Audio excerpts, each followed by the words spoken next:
पाएं latest update सबसे पहले। सब्सक्राइब करें NS नाउ। नमस्कार साथियों, हमारे माननीय मुख्यमंत्री जी जनपद सोनभद्र गए थे। वहां पर हमारे सोनभद्र के साथियों ने माननीय मुख्यमंत्री जी से मुलाकात भी की। माननीय मुख्यमंत्री जी के साथ माननीय मंत्री जी से मुलाकात की और मुख्यमंत्री जी को ज्ञापन दिया, जो ज्ञापन मुख्यमंत्री जी ने पुलिस लाइन चुर्क में अपने राज्य मंत्री श्री संजीव गौड़ जी को दे दिया और आश्वस्त भी किया कि हम शिक्षा मित्रों की समस्याओं का समाधान जल्द करने जा रहे हैं। इसके लिए हम जनपद सोनभद्र के सभी पदाधिकारियों को धन्यवाद देते हैं। साथ ही आपने देखा होगा कि इधर अलीगढ़ और कासगंज में भी हमारे साथियों ने, हमारे पदाधिकारियों ने माननीय मंत्री जी से, माननीय मंत्री जी के पिताजी पूर्व सांसद जी से मुलाकात की और उनसे बात की। माननीय मुख्यमंत्री जी से मिलने के लिए उत्तर प्रदेश प्राथमिक शिक्षा मित्र संघ के सभी पदाधिकारी प्रयास कर रहे हैं, क्योंकि आप लोगों को पता है कि अब जो मानदेय वाली समस्या का समाधान होना है उसका निर्णय माननीय मुख्यमंत्री जी को स्वयं लेना है। उसके बाद आपका सबसे बड़ा सवाल इस समय है कि मूल विद्यालय वापसी का कार्यक्रम कब जारी होगा। देखिए, मूल विद्यालय वापसी का कार्यक्रम जारी होगा, जल्दी जारी होगा। उससे पहले आप लोग थोड़ा सा कुछ चीजें काम कर लीजिए, जो हमने पहले कई बार कहा है और आज पुनः कर रहे हैं कि एक तो आप सभी शिक्षा मित्र साथी, विद्यालय खुल गए हैं, अपनी अपनी मानव संपदा आईडी चेक कर लें। मानव संपदा आईडी में अगर किसी साथी के कुछ कमी है उसको सही करा लें, अन्यथा मूल विद्यालय और अंतर जनपदीय प्रक्रिया में जब आप शामिल होंगे और वहां पर अगर कोई कमी निकलेगी तो फिर आपका ट्रांसफर कैंसिल कर दिया जाएगा। फिर आप कुछ नहीं कर सकते, क्योंकि यह प्रक्रिया ऑनलाइन होनी है। ऑफलाइन होती अगर तो शायद आप कुछ कर सकते थे, लेकिन ऑनलाइन प्रक्रिया के चलते आप कुछ नहीं कर पाएंगे और आपका फॉर्म रिजेक्ट हो जाएगा। ये काम आपको बहुत जरूरी करना है। और जो हमारी बहनें, चाहे वह जिले के अंदर या जिले के बाहर कहीं भी जाना चाहती हैं, तो उनको अपने पति का निवास प्रमाण पत्र उस क्षेत्र का बना लेना है। तो उसको भी श्रीमान उप जिलाधिकारी महोदय के यहाँ से ऑनलाइन वाला जो बनता है उसको बनवा लीजिए। उसके बिना आपका स्थानांतरण संभव नहीं है।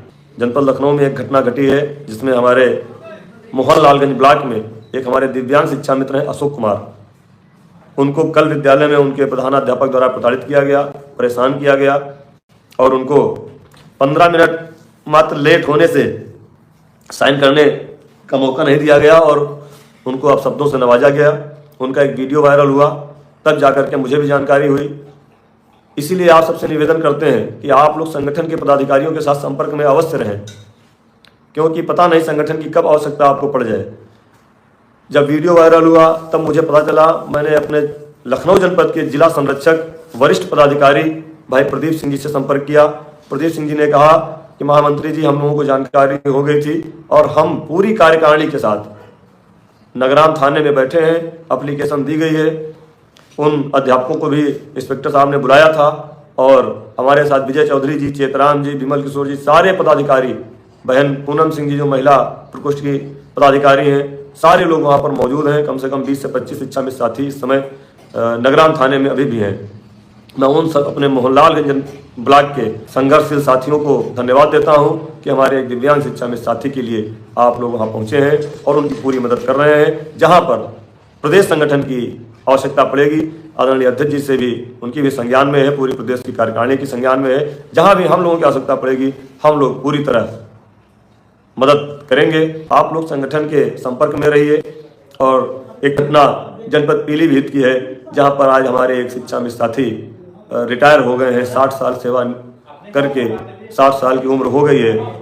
प्राथमिक विद्यालय में उन्होंने अपनी सेवा दे करके आज सेवानिवृत्त हुई है उनकी, और बेचारे खाली हाथ घर गए हैं। बहुत कष्ट है, बहुत दुखद है। इस तरह हमारे साथी खाली हाथ जा रहे हैं। इसके लिए भी संगठन ने कहा है कि 62 साल कम से कम किया जाए और रिटायरमेंट और हमारे मृतक शिक्षा मित्र साथियों को कुछ ना कुछ प्रोत्साहन राशि और कुछ व्यवस्था सरकार द्वारा की जाए। हमारे प्रदेश के जितने पदाधिकारी हैं, सभी पदाधिकारी अपने अपने स्तर से कार्य कर रहे हैं और सोमवार से आपको दिखेगा, सोमवार से पुनः आप लोगों को उसी स्पीड में हम लोग दौड़ते हुए देखेंगे। शासन, प्रशासन और सरकार से मिल करके जितनी जल्दी हो सकता है आप लोगों के लिए जो स्थानांतरण नीति है उसको जारी कराएंगे और जो मानदेय या छुट्टी या अन्य समस्याएं जो चल रही हैं उनके लिए भी हम लोग पुनः उसी स्पीड में मैराथन दौड़ में काम करेंगे। हमारे संगठन के सभी पदाधिकारी सोमवार से आपको प्रत्येक दशा में उतनी ही स्पीड में आप सबके लिए काम करते हुए नजर आएंगे और विस्तृत कार्यक्रम ट्रांसफर नीति का जारी कराएंगे। और इसके अलावा जो सबसे मूल समस्या हमारी है मानदेय वृद्धि वाली, उसके लिए भी हम लोग अभी प्रयास कर रहे हैं और प्रयास जारी है कि संगठन के पदाधिकारी एक बार पुनः माननीय मुख्यमंत्री जी से मुलाकात करें और बैठ करके बात हो।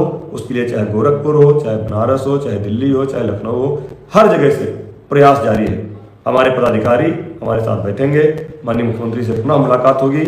एक बार की मुलाकात में यह आशीर्वाद उनका मिला है और दोबारा फिर हम लोग प्रयास कर रहे हैं कि उनसे मुलाकात हो और जल्दी ही हमारी समस्याओं का समाधान हो। कि ये 21 फरवरी 22 फरवरी की जो कैबिनेट बैठक या फरवरी के प्रथम सप्ताह में कैबिनेट बैठक, देखिए ये सरकार का कार्य है। हमने पहले भी आपसे कहा था कब कैबिनेट करना है, कब क्या निर्णय लेना है, ये सरकार का कार्य है, ये हमारा आपका विषय नहीं है। हमारा आपका विषय है प्रयास करते रहना और कोशिश हमारी ये है कि पहले ही प्रयास में हमको सफलता मिल जाए।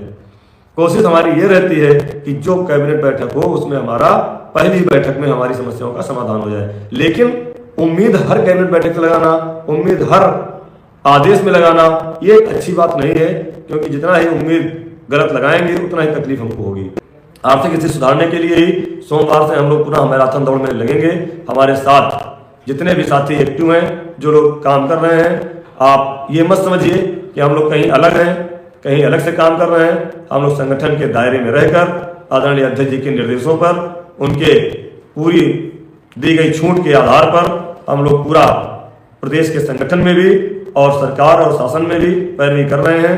जैसे भी जो हो पाएगा अच्छे से अच्छा आपका भविष्य होगा, यह हमें पूरा भरोसा है, विश्वास है। माननीय मुख्यमंत्री जी अवश्य हमारा आपका सबका भला करेंगे, क्योंकि उन्होंने स्वयं कहा है और हम लोगों ने स्वयं अपने सामने उनका जो आशीर्वाद, जो उन्होंने आशीर्वचन दिया था कि हम आपके बारे में निर्णय लेंगे, आप लोग पॉजिटिव रहो। तो हम लोग पॉजिटिव हैं, सरकार के साथ हैं, सरकार हमारी समस्या का समाधान करे। इसी आशा और विश्वास के साथ अभी आप लोग जो उम्मीद अलग से लगा लेते हैं, इसको रोकने की जरूरत है कि महाकुंभ में हमारी कैबिनेट होने जा रही है, उसमें हमारा हो जाएगा। हमारा प्रयास है उसमें हो जाए, लेकिन अगर नहीं होता है तो उसके लिए फिर दोषी कोई नहीं है। इस चीज को भी दोषी वही है जो ये कह रहा है कि इसी कैबिनेट में हो जाएगा। ऐसा संगठन के किसी भी पदाधिकारी द्वारा नहीं कहा गया है। हाँ, संगठन के पदाधिकारी ये कहते हैं कि हमारी कोशिश है कि इसमें हो जाए, प्रयास हमारा है कि इसमें हो जाए, अगर इसमें नहीं होगा तो अगली में होगा। हमारा प्रयास तो ये है कि हमारा काम कल हो जाए, हमारा प्रयास है कि हमारी ट्रांसफर नीति अगले सप्ताह जारी हो जाए, लेकिन उसमें कितना समय लगता है ये शासन और सरकार तय करेगी। बहुत दिनों तक ये समस्याएं नहीं रहेंगी, ये हमें पूरा आभास है। अब पुनः हम लोग सोमवार से दौड़ेंगे और पुनः मेहनत करेंगे और संगठन के समस्त पदाधिकारी अपने अपने स्तर से कार्य कर रहे हैं। आप लोग संगठन के संपर्क में रहें, आप लोगों के चेहरों पर खुशियां जरूर आएंगी, मुस्कान आएगी और माननीय मुख्यमंत्री जी हम लोगों के लिए अच्छा निर्णय लेंगे, ये हमें पूरा भरोसा है और पूरी उम्मीद है। जय हिंद, जय भारत, जय शिक्षण।